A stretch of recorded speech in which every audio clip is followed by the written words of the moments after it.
Kira and welcome to another video. Today I'm going to be talking you through some of my recommendations for the classic books I really think that you should be picking up this autumn. I always find that autumn is the time of year when I always want to reach for more and more classics. Although I do try to read them throughout the year, you'll probably notice from watching some of my reading wrap-ups that once we get into spring and summer, I tend to read a lot more contemporaries, romances, literary fiction, and generally just newer releases. I just find myself wanting to read more and more contemporaries in that time of year. Whereas as soon as we get to September, my reading tastes shift a little bit and I end up wanting to read a lot more of the cozy books, and for me there is nothing cozier than a classic. Of course, classic is such a broad term, but generally speaking, one thing that they all share is that they are quite old, and so they feel almost like a historical fiction, and they just have that vibe that feels like you're being transported into another world and getting an insight into, I guess, like what would have been a contemporary book back then. I do generally find that I like contemporaries now and I like what would have been contemporaries then, in the sense that I just love reading about people and drama and all of the things that go on in general life. But there's just something about classics that just makes me feel so cozy and just so warm, and I just absolutely love them at this time of year. Now, whilst I still have lots and lots of classics on my ever-growing TBR that I still need to read, I thought today that I would share some of my absolute favourites that I think are just perfect for this time of year. So without further ado, let's jump into it. So first up, I'm going to be talking you through what is probably my favourite classic of all time. I absolutely love this book and have done ever since I first read it many years ago. I think it's absolutely incredible, and most importantly for this video, I think it has the most wonderful atmosphere which just makes it perfect for this time of year, and that book is Frankenstein by Mary Shelley. Now, Frankenstein is a book which I absolutely love, and is also a book which I could talk about literally until the cows come home, because I just think that there are so many discussion points to open up. It's also a book which can very easily push me over into rant mode, because there are a couple of pet peeves that I have within this book which just always seem to get triggered by people talking about this book. Primarily when people talk about the creature who is created in this novel and refer to the creature as Frankenstein. There's nothing more annoying to me than that, and I know it's just a small detail, but it really does grind my gears, because if anyone's actually read it, then you'd know that the creature doesn't actually have a name, and that Frankenstein is the doctor, Victor Frankenstein. So that one always gets me going, and I could talk about that forever. And the other thing that gets me going is when people refer to him as a monster, referring to the creature as a monster, because in my mind at least, I believe that the book explores how the term monster can be so easily thrown at someone, but actually monstrousness can be found in those people who you least expect it in, and I would say that the real monster of this book is actually Victor Frankenstein himself. But I will of course leave that up to you if you pick it up, but this is a book which I just think is wonderful. So giving a little bit of background information just in case you're not familiar with this story, I do feel like most people are familiar with this book, at least in the sense that they have a rough idea about the subject matter just from seeing the many pop culture adaptations and references to Frankenstein which are out there in the world, because there are lots of them. However, I would say that they kind of only scratch the surface of what this book is really about. In this book, we follow our main character, Victor Frankenstein, who is a budding scientist. We follow him right from his childhood, where he is really sort of intrigued about what is going on in the world. And there's a quote from this book which is actually on the blurb, and it says, oh, it's actually on the front of the cover, "The world to me was a secret which I desired to divine." And so Victor, from the very beginning of the book, just wants to uncover all of the secrets of the world.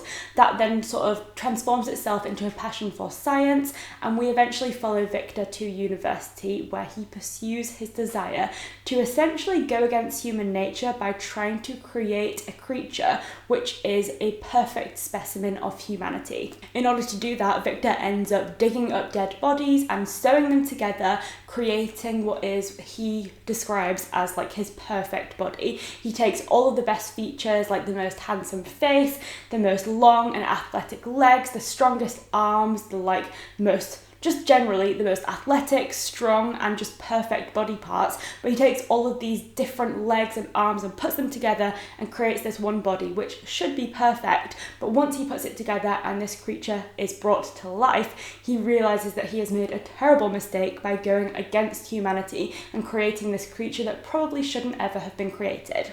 And rather than owning up to what he's done and facing up to his problems, Victor essentially just releases this creature out into the world and tries to pretend that it never happened, which of course does not go down well. So part of this book follows Victor and his perspective, dealing with the guilt of what he's done and trying to figure out how to go on with his life after releasing the creature. And then the other perspective we get is actually the creature himself. And the creature, I think, is the biggest surprise of this book, because whilst we're all familiar with the Frankenstein style monster that we see in modern pop culture adaptations of Frankenstein, the creature that we actually meet and get to know in this book is so different. He is a very intelligent, emotional, reasoned creature who really just desires acceptance from society. He teaches himself to read and write and constantly tries to put himself out there for finding acceptance, and he just really wants love, and that is never given to him. And so we gradually see this loneliness building up and putting so much pressure on this creature until we see him adopting violent tendencies out of frustration for what he has been sort of denied. And so coming back to the theme of monstrousness, I would say that is what is at the core of this book. This book explores what it is to be a monster and explores that monstrousness isn't just something that can be found in appearance and is actually something that is more emotional and behavioural. And we see that monstrousness can be found in both of our two main characters. The creature undoubtedly sort of embodies some themes of monstrousness in the sense that he obviously looks kind of like a freak of nature, and then we also have the fact that he takes on all of these violent tendencies and is able to use his superhuman strength for evil, which obviously comes about in a way that seems very monstrous. However, we also see that Victor is a monster too. Victor created something that he shouldn't have created and then refused to take responsibility for his creation, and then left that creation out there in the world all alone and wouldn't take responsibility for it.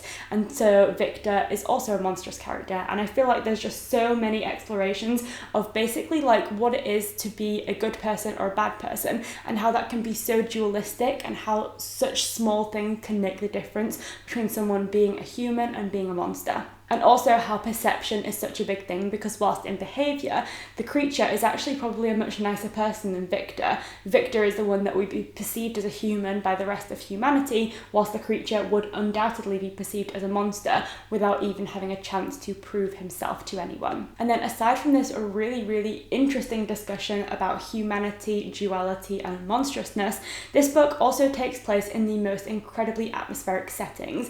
The book for the most part is set in Switzerland, so we're surrounded by mountains, the Alps, and just really dramatic backdrops. There are also some parts which take part in Scotland and Ireland, on the sea, in rivers, in Russia, and there are just so many different surroundings which create such a dramatic, atmospheric and autumnal and wintry environment for this book to take place in. So there are so many reasons why I think that this book is perfect for this time of year, and if I haven't convinced you to read it now, I don't know if I ever will, because I feel like I've just given you a full-on essay about why this book is so good and why I love it so much. With a very similar theme, I'd also love to recommend Dr. Jekyll and Mr Hyde by Robert Louis Stevenson.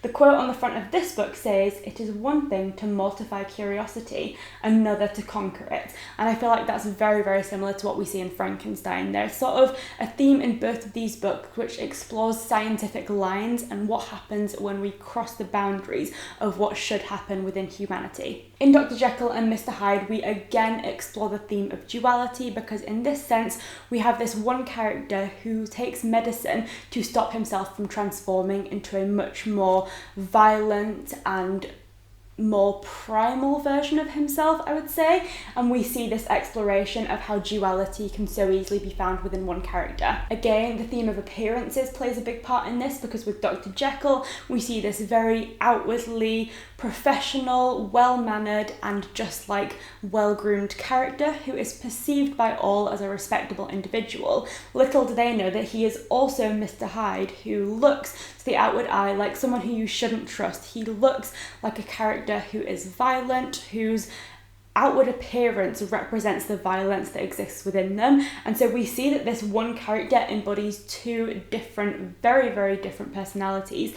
And it kind of just goes into that exploration of what it is to be a good person, a bad person, whether one person can ever be entirely good or entirely bad, and whether giving into evil tendencies can sort of, I guess, poison the entirety of your character.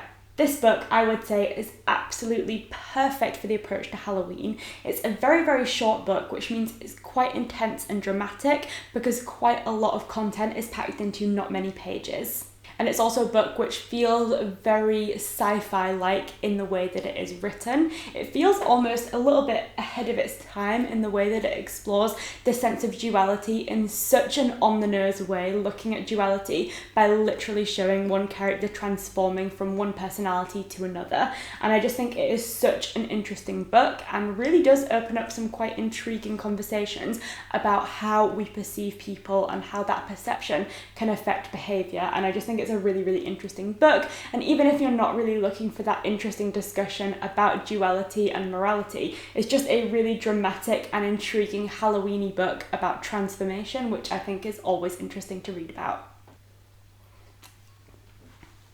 The next book I'm going to be showing you is just one book, but really it represents a larger series of books, and that is A Study in Scarlet by Arthur Conan Doyle. Now, this book is obviously the first book in the Sherlock Holmes series, and generally speaking, I would just love to recommend the Sherlock Holmes series. I still have a few of them to read, but of the ones I've read so far, I can wholeheartedly say that they are perfect for this time of year. I think we can all agree that mysteries are just absolutely made for autumn. There is nothing better, in my opinion, than grabbing a good book, a hot drink, and curling up with a blanket when it is freezing cold outside, and that just is exactly what this book allows you to do.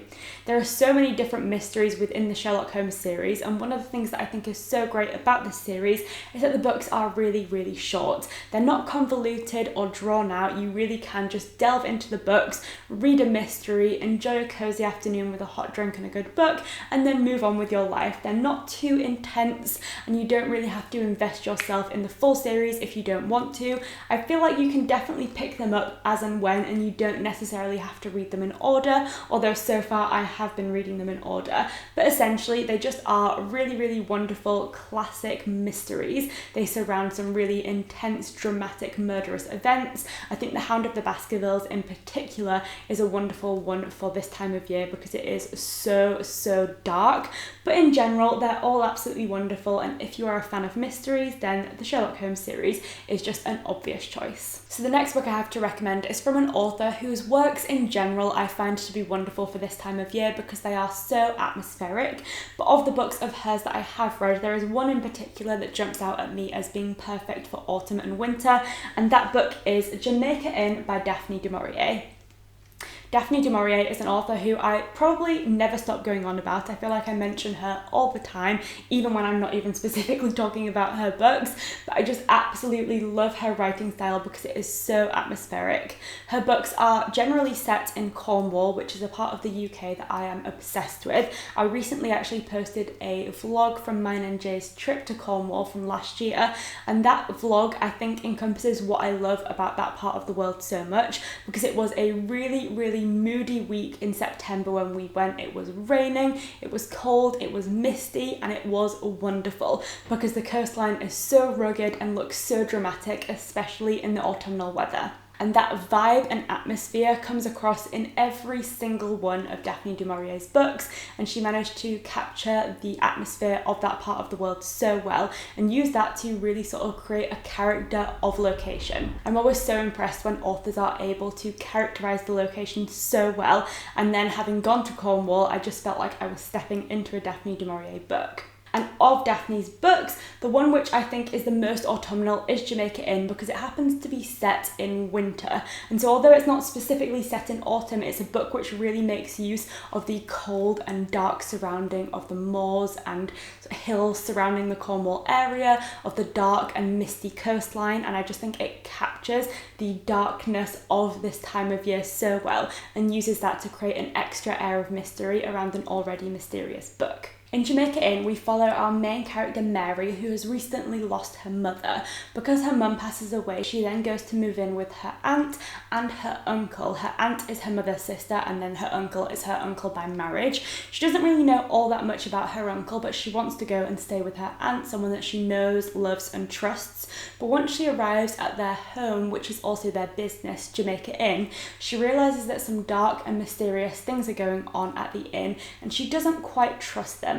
She feels very, very concerned for her aunt, and so despite all of her best intentions and sort of best judgment, she decides to stay in order to try and figure out what is going on and essentially to protect her aunt, who she feels like has become sort of a shell of herself due to the thing that is going on at Jamaica Inn that she just doesn't quite know yet. And so from the very beginning of the book, she has this very odd feeling and negative feeling about this place, and yet is compelled to stay there to solve the mystery and to hopefully help out her aunt in the process. This is a very, very high stakes book because we of course have this young girl in a time where women probably didn't have all that much autonomy, trying to take responsibility for figuring out what is going on, solving and hopefully righting a wrong, and then protecting someone else in the process, despite having gone through such a traumatic loss herself recently in the loss of her mother.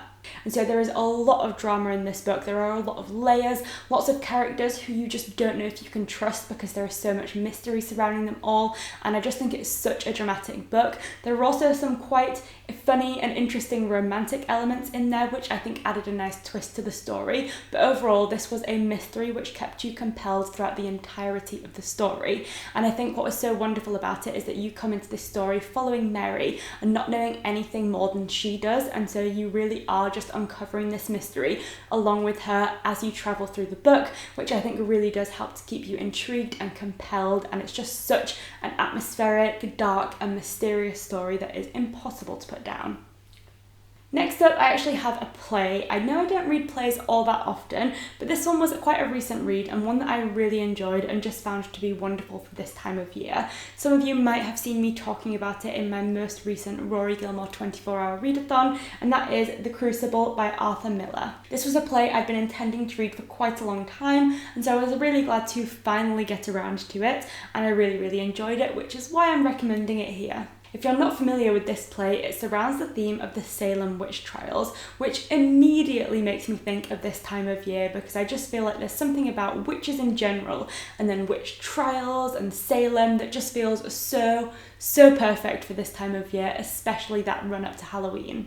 This isn't a book which necessarily explores magic as such, and I would say the theme of the play is more so about witch hunts than witches themselves, but that really does add an element of darkness and also a sense of tension and just sort of increases the stakes of this book to an extent that it feels really, really intense and absolutely wonderful for an autumnal read.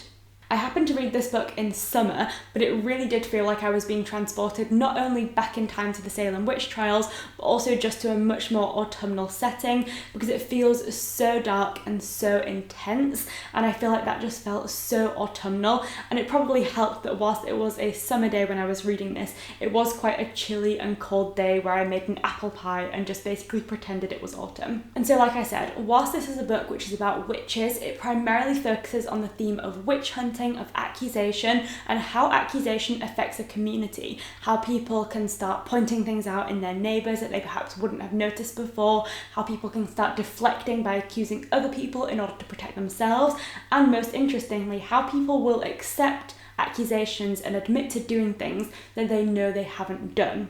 And I feel like whilst this can obviously be applied to the theme of the Salem witch trials, it also more generally looks at the broad theme of witch hunting and how that can be applied to so many instances in society. And I think this book is considered to be about McCarthyism, which is something that I don't know a huge amount about, but definitely seemed interesting and made me want to learn more about it having read this play. And generally speaking, I just think, again, it's a book which looks into how human nature works and how humans can kind of, like I said, focus on themselves and put self-preservation first, and how that can lead to such an infectious array of accusations, of acceptance, of turning on your neighbours, and just all this drama that can ensue from potentially just one false allegation, and how the fear of being tied up in these allegations can force people to behave in ways that they wouldn't have behaved before, whether that might be either accusing other people or accepting allegations themselves. And it's just a really interesting look into human nature and how we behave around the theme of witch hunting. And I just feel like it's really, really interesting. Something I generally seem to find myself leaning towards during this time of year is those books that really explore into the darker side of human nature, and I'd say that this play definitely does that. I feel like I've definitely been focusing more on the dark and spooky side of autumnal books because those are typically the ones that I reach for the most often, but autumn isn't just about spooky books, it's definitely about just those cozy and heartwarming reads as well, and I do absolutely love reading those books. And one which jumps to mind to me as just being so cozy, wholesome and heartwarming is Sense and Sensibility by Jane Austen. I feel like Jane Austen's books are obviously incredible, as I'm sure most of you know, and they also happen to be books which I just feel like feel very seasonal despite not taking place at a particular time of year. And so I'd say that, for example, Emma feels like a spring read for sure, Northanger Abbey definitely feels more like a winter read, and then Sense and Sensibility for me feels like an autumnal book. Like all of Jane Austen's books, this is a romance, and this one is quite unique in the sense that it focuses on two protagonists. We have our two sisters, Eleanor and Marianne, and we follow both of them in their romantic endeavours. I absolutely love this book, and I think Jane Austen's books kind of differ between those people who are a little bit more well off figuring out whether or not they want to marry and who they want to marry, maybe being a little bit more choosy about it, and then books like this one in which we have characters who are not so financially well off, and for them marriage is more of a social obligation as well as something to do because of romance, and we see this book kind of juggling those two things. We have our characters split into sense and sensibility. So Eleanor is much more sensible and sort of focuses on the practicality of marriage and finding a suitor who is going to be able to sort of provide for her and for her family, whereas Marianne is much more romantically inclined and is really focused on finding true love and doesn't want to just settle for anyone. And so that is the overall theme of this book. We follow both of these sisters, their romantic endeavours and everything else that they get up to, but I feel like this is a book which focuses on providing some really lovely pastoral landscape images which I just think are absolutely wonderful. And there's one in particular which I will find by putting my cup of tea down, which is actually very specifically about autumn. And in this one, we see a little bit of an insight into Marianne and her tendency to just be a little bit more romantic and look through life in like a more rose-tinted way. And then she says, looking at the autumn woods, Eleanor says, probably looks much as it always is at this time of year, the woods and walks thickly covered with dead leaves. Oh, Marianne cried, with what transporting sensations have I formerly seen them fall? How have I delighted as I walked to see them driven in showers about me by the wind? What feelings have they, the season, the air, altogether inspired? Now there is no one to regard them. They are only seen as a nuisance, swept hastily off and driven as much as possible from the sight. And then Eleanor says, it is not everyone who has your passion for dead leaves. And I just loved that bit because honestly, I have that passion for dead leaves and I just love Marianne so much in this instance. But this is a book which is absolutely wonderful. I feel all of Jane Austen's books have cozy and heartwarming, wholesome vibes, and this one in particular just feels absolutely wonderful for this time of year and is 100% the kind of book that you could just curl up with on a cold day, enjoy a hot drink and just enjoy being transported into the wonderful world of period drama style books. So moving on to the final two books that I'm going to be recommending to you today. I have two books by an author who is just so synonymous with this time of year. I think her works are so dark, so spooky and so atmospheric. So they're taking us straight back into that Halloweeny autumn aesthetic because these books are just so perfect for this time of year. The author I'm talking about is Shirley Jackson. She has lots and lots of books. I've only read two so far, but I absolutely want to change that and read more this year. Both of the books books that I'm going to be recommending I actually read last year and loved them both, and so couldn't decide between them and just had to recommend them both. So of Shirley Jackson's books, I've probably read the two most well known and most popular, and they are The Haunting of Hill House, which is of course super popular given that it was adapted into a TV series, although it was kind of a loose adaptation, but still that definitely gave a lot of attention to this book. And then my personal favourite of the two is We Have Always Lived in the Castle, which I just absolutely love. I'm going to pop my tea down so I can hold both of these books up. Now, both of these books are absolutely wonderful, and I think what I enjoy about them so much is that they are so dark and definitely spooky, but they're not scary, which I just think is really nice, because sometimes you don't necessarily want a horror which has a lot of gore and just like very, very scary stuff in, and instead you just want something that provides that spooky, chilling, thrilling and mysterious autumn aesthetic without being absolutely terrifying, and both of these books do that. I'd say The Haunting of Hill House fits more into that classic ghost story style of book, whereas We Have Always Lived in the Castle is more of a thrillery murder mystery style book, which kind of just focuses on a mystery surrounding a particular family. So neither of them are particularly scary, which I just think is nice, because lots of the books that you are recommended to read at this time of year are horrors, which I quite enjoy, but they're not everyone's cup of tea, and sometimes it's nice to just have one that is more of a dark, atmospheric read rather than one that's going to be really, really scary.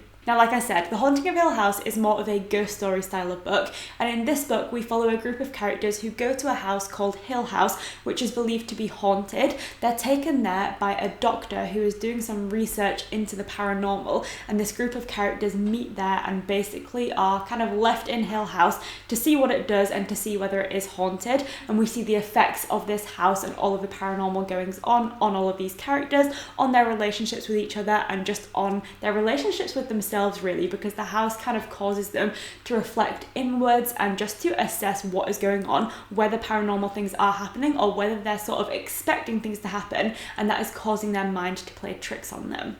And then in We Have Always Lived in the Castle, we follow our main character, Mary Cat, who lives in a house along with her older sister Constance and their uncle. They are the last surviving members of their family, because everyone else in the family died in a poisoning incident which occurred several years prior.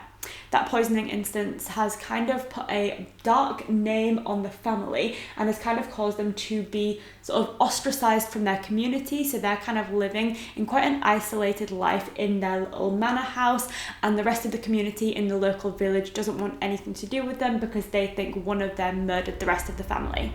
The relationship, particularly between Mary Cat and Constance, is quite interesting, because Mary Cat is, I believe, 19 in this book, but she acts like quite a young child and is treated like quite a young child by her sister. So this almost weird sense of an Alice in Wonderland style book, where you have this character who's kind of fallen down a rabbit hole and is kind of trapped in this really, really weird and unexplainable circumstance, where she's almost been kind of like, I guess, like left in a childlike state, perhaps from the trauma that was suffered from losing the rest of the family. And then as readers, you're kind of left with this mystery of not knowing if any of them were actually the ones that committed the murder, and if any of them were, which one it was. And so it's a very mysterious book, really dark, interesting, and it's quite odd. I'd say this is a book which kind of feels very bizarre and weird, but in the best way.